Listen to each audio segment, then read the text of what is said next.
Hello there, YouTubers, and you're hearing Channel 1995 Express live from his studio.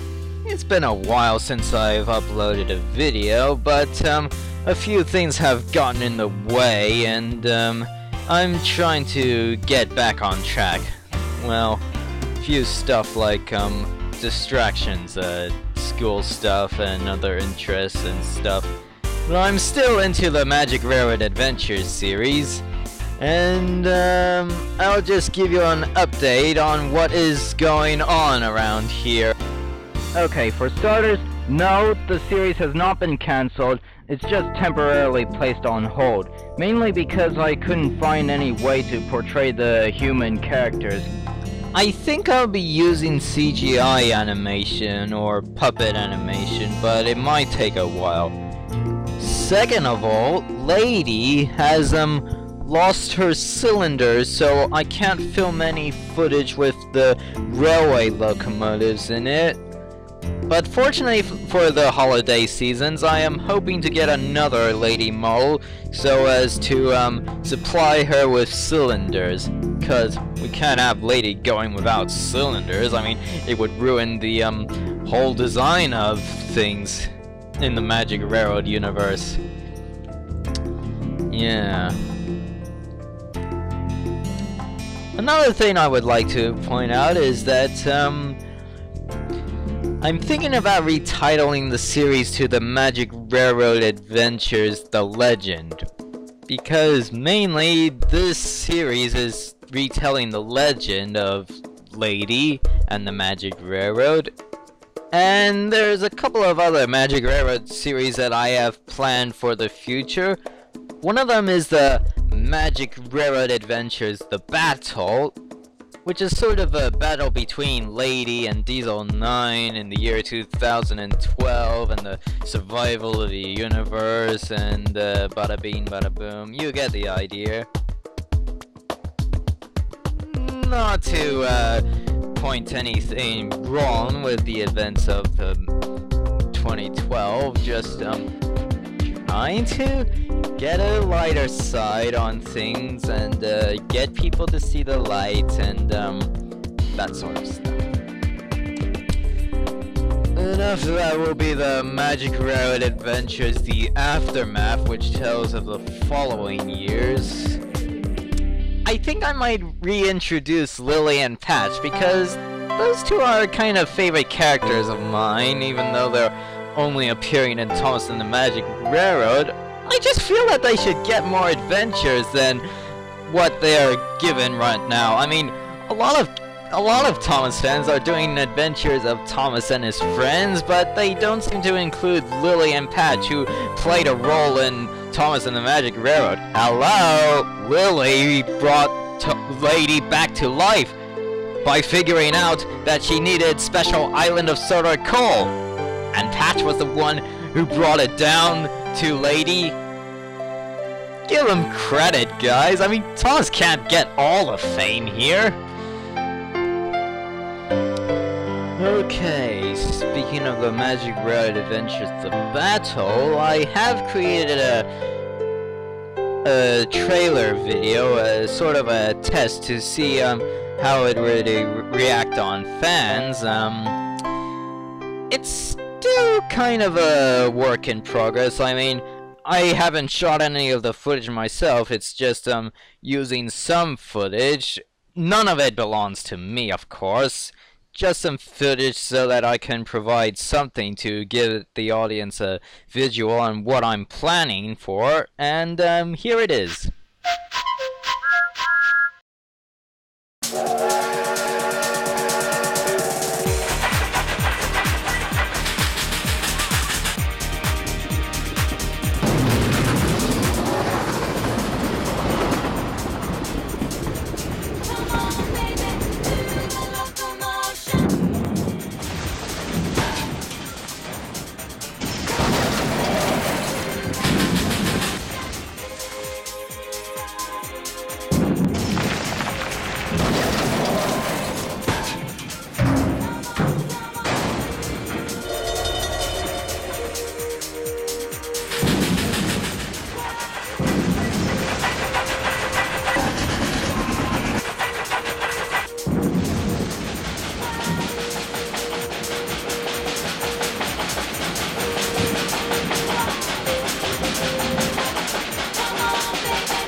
So you get the gist of it now, and I hope it has created some excitement among the fans, but it might be a while before I release any episodes of the Magic Road Adventures The Battle. First I've gotta finish off the Magic Road Adventures The Legend,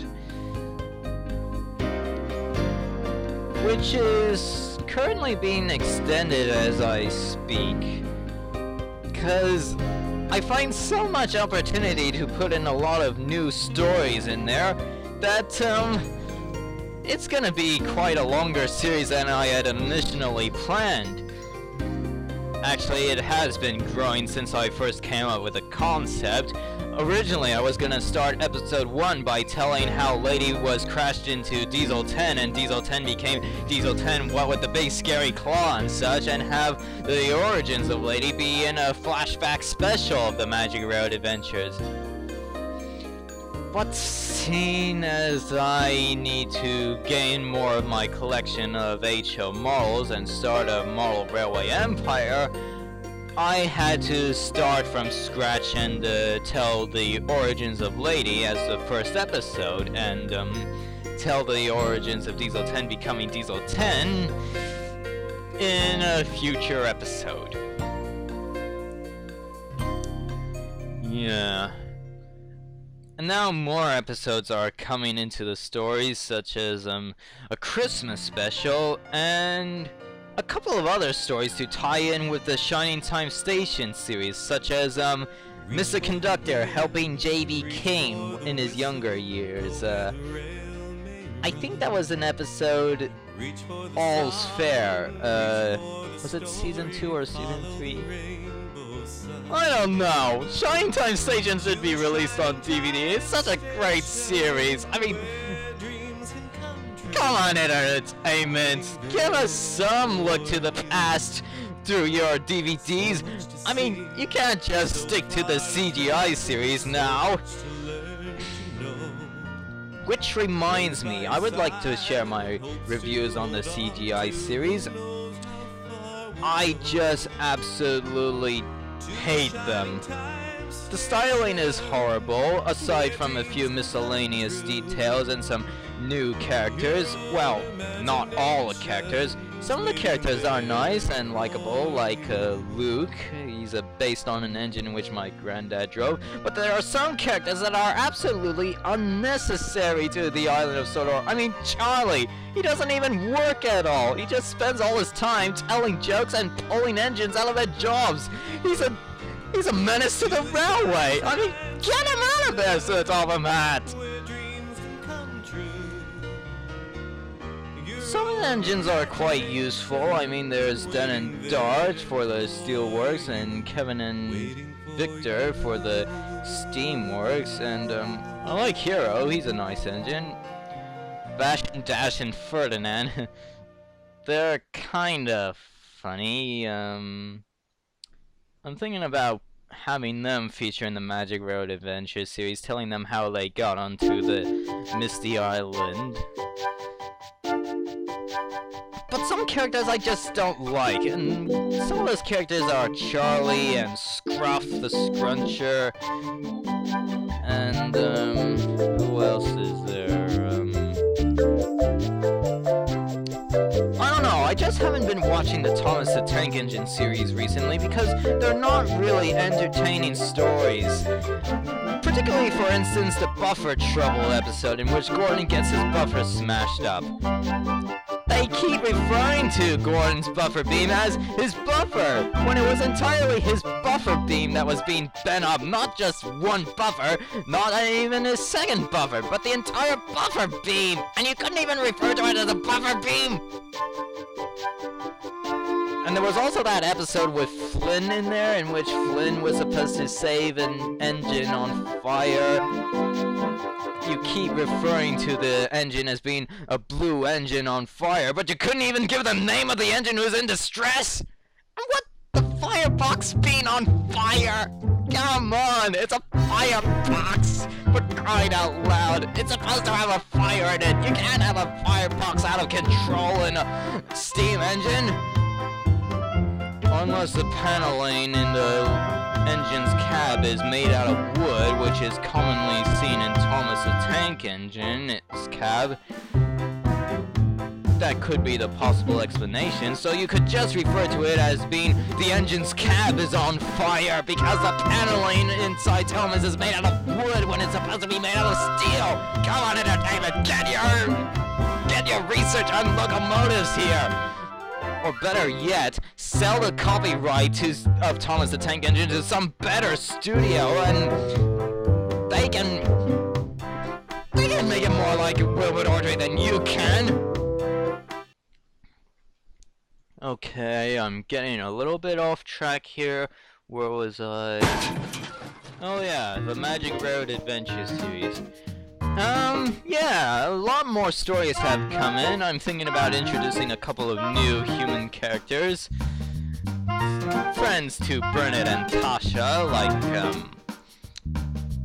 Emily, Linda, and Winnie, and Jamie, who are based on a couple of classmates of mine. Mainly the addition of new stories have come from a new series which I am currently reading. I absolutely love them and I recommend them to anybody who likes to read about kids going off to adventures in some places which are absolutely famous, and they are gaining a whole widespread of fame and iconism when before they were just ordinary kids who led ordinary lives. Those kinds of stories intrigue me. And the series that I'm talking about is The Kingdom Keepers. It's about these 5 kids plus 2 other kids with special powers who have these adventures in the Disney parks. They turn into holograms at night and they battle the Disney villains who are called the Overtakers, who are trying to take over the Disney parks. Yep, that's why they're called the Overtakers. I absolutely love this series, and I recommend them to anybody else who likes the sort of adventure in which I've just described. Okay? Okay.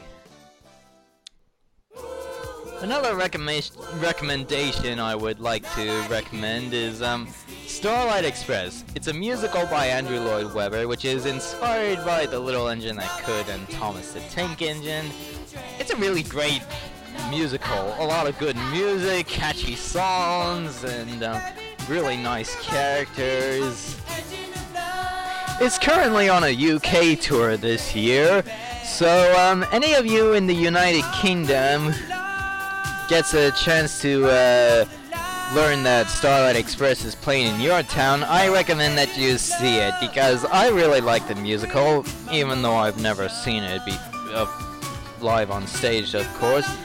And I would like to know what your opinion on it is, because, well, it'd be interesting to see what other people think of it. But I don't want any negative opinions, like the show really sucks, but generally positive reviews or mixed reviews, such as it was okay, but not that great, but okay, a little bit dated, yeah, those type of reviews.